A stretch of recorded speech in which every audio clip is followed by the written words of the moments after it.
Kawan Informa semua, halo, apa kabar? Ya, semoga semuanya selalu dalam keadaan sehat walafiat. Baik, kawan Informa semua, bertemu lagi dengan saya, di mana kali ini saya akan membahas sebuah kata yang mungkin tidak asing lagi atau bahkan mungkin sudah familiar di telinga teman-teman semua. Kata apa tersebut? Yes, kompetensi. Tidak asing kan? Pasti kata tersebut sudah menjadi pembahasan khususnya di dunia kerja. Lalu kompetensi apa yang akan saya bahas di sini? Ya, selama beberapa menit ke depan bersama saya Indra, saya akan membahas kompetensi khususnya poin-poin kompetensi di level manajerial. Seperti apakah poin-poin tersebut? Mari kita bahas bersama. 10 poin yang akan kita bahas dalam kompetensi ini yaitu khususnya membahas di level Deputy Store Manager atau DSM. Kompetensi apa aja yang akan kita bahas? Langsung saja. Kompetensi yang pertama yaitu inisiatif. Apa itu inisiatif? Inisiatif adalah kemampuan untuk mengidentifikasi dan melakukan perbaikan dari hasil kerja tanpa harus menunggu perintah dari atasan. Nah, inisiatif di level Deputy Store Manager ini berada di level 3, yaitu proficient. Di mana inisiatif di level Deputy Store Manager ini dituntut untuk melakukan pekerjaan melebihi dari standar kerja. Contohnya, misalkan pada saat mobile ternyata ada departemen yang displaynya itu berantakan. Nah, pada saat balik lagi melewati area display tersebut, ternyata display tersebut sudah dilakukan perbaikan, bahkan dirapihkan, dan terlihat sangat inspiratif sekali. Misalkan dia di mix and match-nya tepat, terus Shine It dan POP-nya juga ada, sehingga bisa menarik minat customer untuk melihat produk-produk tersebut. Yang kedua, ya, untuk kompetensi di level Deputy Store Manager, poin yang kedua yaitu mengenai assertiveness. Apa itu assertiveness? Assertiveness yaitu mampu mengekspresikan pendapat dengan tepat. Nah, di level Deputy Store Manager atau DSM ini, untuk assertiveness berada di level 3, di mana DSM dituntut untuk bisa mengekspresikan pendapat yang tepat dengan cara yang sesuai. Misalkan, pada suatu hari diadakan sebuah meeting koordinasi, ya. Nah, pada saat itu atasan mengungkapkan bahwa dari tim A, si A itu kurang produktif. Tapi karena kita memiliki data dan kita merasa apa yang diutarakan atasan kita itu tidak sesuai, maka kita bisa menyanggahnya dengan cara yang tepat. Maksudnya cara yang tepat di sini kita harus sudah mempunyai data, kita sudah bisa menyajikan data. Jadi apa yang kita utarakan itu tidak asal bicara. Ya, contohnya mengutarakannya seperti ini. Maaf Pak, untuk tim saya yang Bapak utarakan tadi, menurut saya itu tidak sesuai, karena berdasarkan data yang saya miliki, anak tersebut produktif. Datanya bisa saya sajikan Pak melalui data penjualan dan data SBC. Nah, kalau kita mengutarakan dengan cara tersebut, menurut saya itu akan terdengar lebih enak dan bisa diterima dengan bijak. Poin ketiga untuk kompetensi di level DSM yaitu mengenai accountability. Apa itu accountability? Accountability yaitu di mana seorang Deputy Store Manager atau DSM harus memiliki tanggung jawab terhadap tindakan, keputusan, dan pekerjaan yang memang menjadi bagiannya. Accountability sendiri untuk level DSM itu berada di level proficient atau level 3, di mana seorang DSM itu dituntut untuk memiliki tanggung jawab terhadap kualitas dari hasil pekerjaannya. Contohnya, misalkan seorang DSM tersebut diberikan tanggung jawab untuk membawahi departemen komersial. Nah, biasanya departemen komersial itu berhadapan langsung atau berkecimpung dengan proyek-proyek besar. Ya, mungkin salah satu proyek yang dihasilkan adalah dari kedinasan atau pemerintahan. Nah, biasanya kedinasan atau pemerintahan itu dalam memberikan proyek itu agak sedikit panjang prosesnya. Karena biasanya pemerintahan itu mengajukan beberapa syarat dokumen-dokumen penting. Nah, dokumen-dokumen penting ini biasanya seorang SE atau supervisor itu tidak bisa langsung memenuhi. Karena apa? Karena dokumen-dokumen itu termasuk dokumen-dokumen penting di perusahaan kita yang termasuk dalam rahasia. Oleh sebab itu, SE atau supervisor pasti koordinasi dengan DSM. Karena DSM lah yang biasanya memiliki akses untuk koordinasi langsung kepada bagian-bagian tertentu. Misalkan dokumen itu berkaitan dengan bagian legal atau bagian finance. Nah, DSM tersebutlah yang akan mengkoordinasikan untuk dokumen-dokumen tersebut.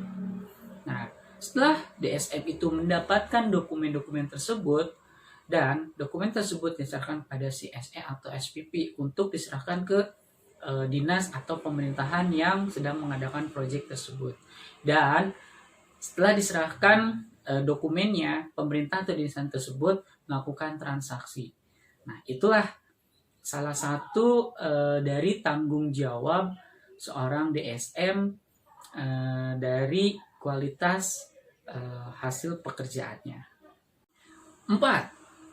Poin keempat untuk kompetensi di level DSM yaitu mengenai organizational commitment. Organizational commitment di sini yaitu seorang DSM harus melakukan tindakan sesuai dengan tujuan, nilai-nilai, dan kebijakan organisasi. Organizational commitment sendiri untuk level manajerial DSM yaitu berada di level basic atau level 2, di mana seorang DSM dituntut untuk menjalankan tujuan, nilai, budaya, dan kebijakan organisasi dalam lingkup unit kerja. Ya, contohnya misalkan perusahaan mengeluarkan kebijakan mengenai penggunaan plastik. Nah, di lapangan seorang DSM harus menjalankan bahwa mulai sekarang sudah tidak lagi menggunakan kantong plastik. 5. Ya, poin kelima untuk kompetensi di level DSM yaitu mengenai teamwork. Nah, teamwork di sini memiliki arti yaitu membangun, mempertahankan, dan memperluas kerjasama yang dapat mendukung tujuan perusahaan. Nah, di tingkat DSM untuk teamwork sendiri berada di level 3, yaitu proficient, di mana seorang DSM dituntut untuk dapat membangun kerjasama dengan unit lain dalam fungsi yang sama. Contohnya, misalkan akan mengadakan general cleaning atau GC. Nah, GC di sini tujuannya adalah untuk menjaga kebersihan dan kerapihan dari store tersebut. Nah, dalam GC ini pasti akan melibatkan kerjasama dari beberapa unit lain atau departemen, yaitu dari tim support dan dari tim sales. 6. Service orientation. Ya, di poin ke-6 ini, seorang DSM harus memiliki jiwa service orientation. Nah, service orientation ini bertujuan untuk memenuhi kebutuhan dan harapan pelanggan, baik internal maupun eksternal.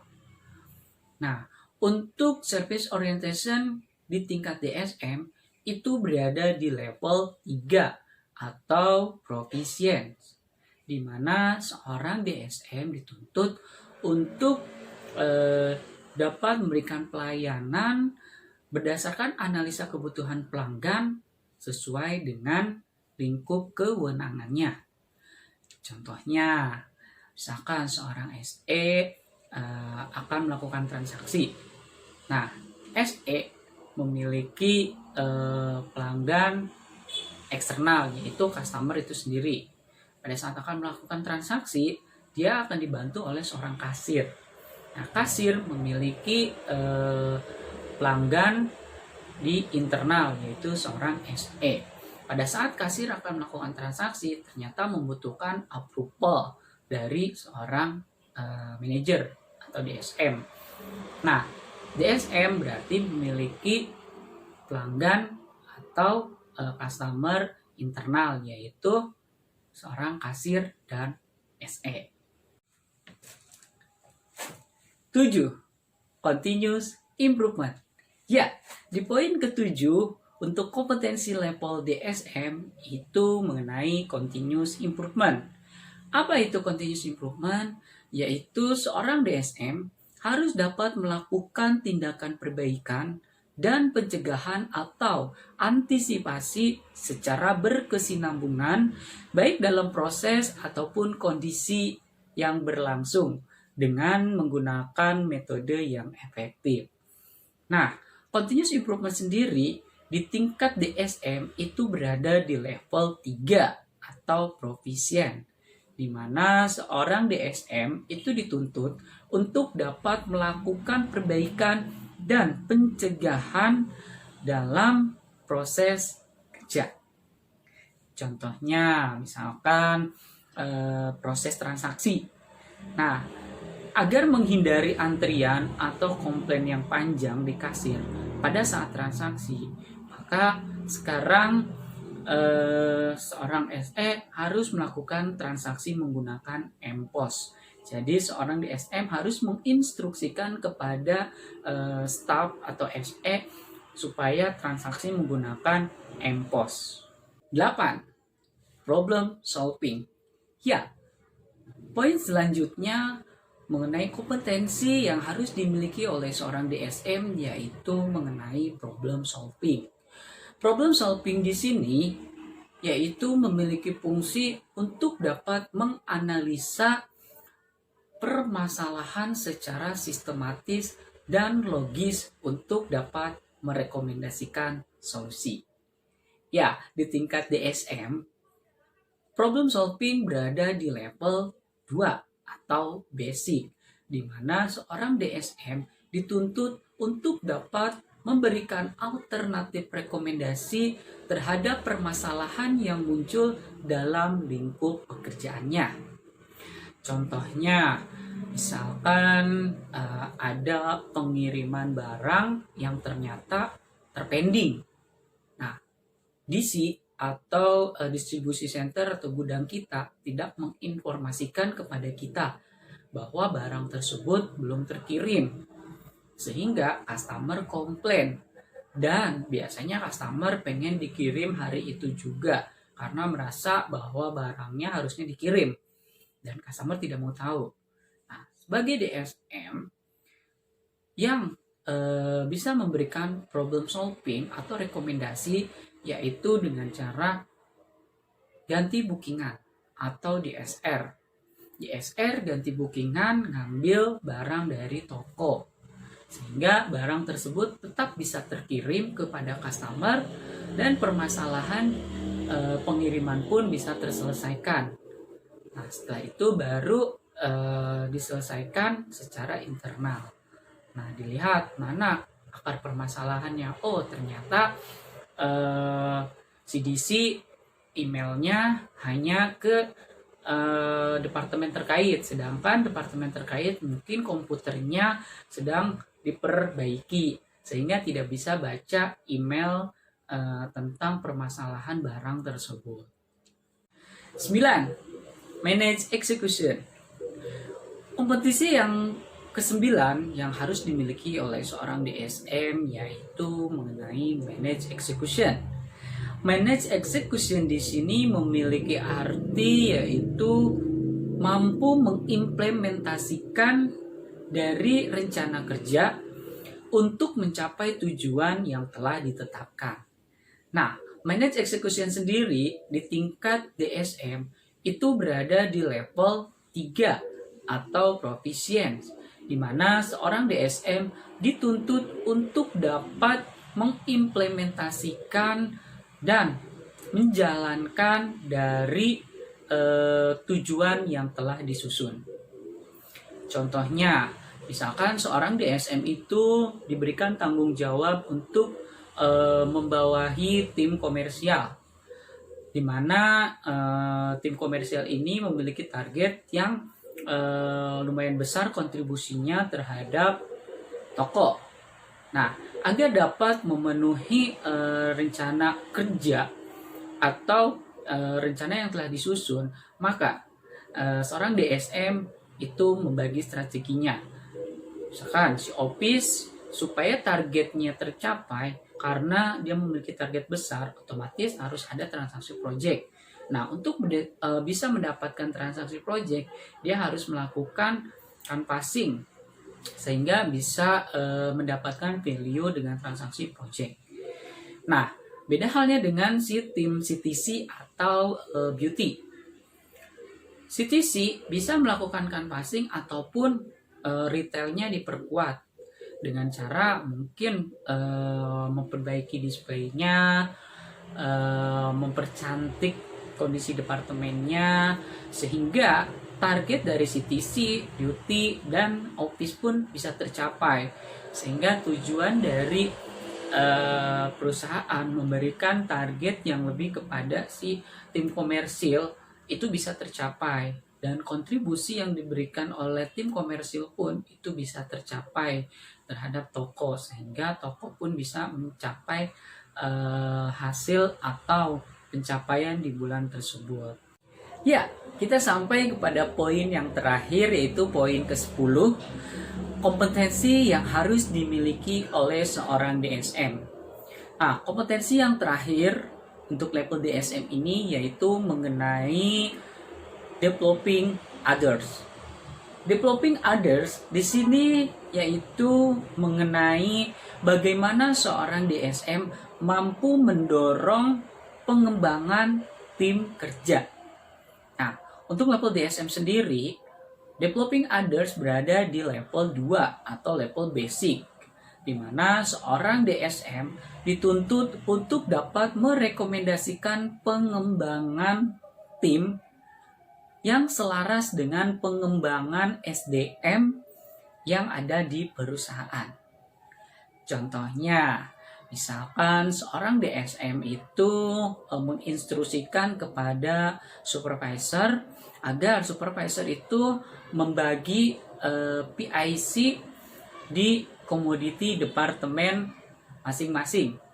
Tujuannya adalah ketika si SE itu dibagi PIC terhadap komoditi, maka dia secara tidak langsung harus bertanggung jawab terhadap komoditi yang dia pegang tersebut.